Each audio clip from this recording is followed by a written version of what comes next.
You see, you don't trust God. Faith towards God. You see, faith towards God is part of the foundation. Most of you doubt. So when you're giving to us in church, you give us soppy. Unfortunately for us too, there are some men of God, supposedly, whose vocal cords have been borrowed by the devil, and they are preaching against tithe. Those people, when you hear them, pack them somewhere. They are not of God.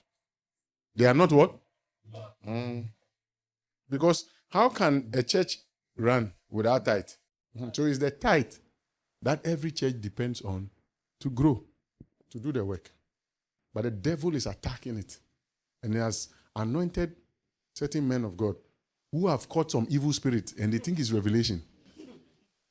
They think it's what? And they are preaching against tithe. And when you see Christians who don't want to give, Christians who struggle to give, they get those tapes and they also forward it. Because the man is preaching a certain good news. A certain what? It sounds good to them because then it shifts them from responsibility. It's good news to them. That's another gospel because gospel is what? Good news. It's a gospel of responsibility. Go and check the dark kingdom. How much they give to their God? And you want to have an advantage in the office. How can you have an advantage? How can they give everybody 14 and he get 24%? It means he has a spiritual advantage and it's linked to your giving. And this thing, how can you explain it? And you are following such men who are preaching theory to you. They don't have any experience with things like that.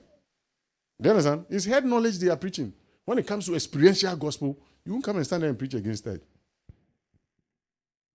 You are preaching against tithe. Meanwhile, you have collected tithe all your life to build that church. Break it down and start all over again. Let's see if you can. Hypocrisy. Tithe supersedes Old and New Testament. It's in a different block. Tithe is in a different... Abraham was paying tithe when the law was not even given. When Abraham was paying tithe, there's nothing like law. So where does tithe belong? When God signed a contract with Abraham, Moses was not born. Have faith in God. That's your problem. You look at your bank account and the money is sitting there, you're happy. Choco. If you knew what God wants to give you, you see that what you have, Christ, is peanuts.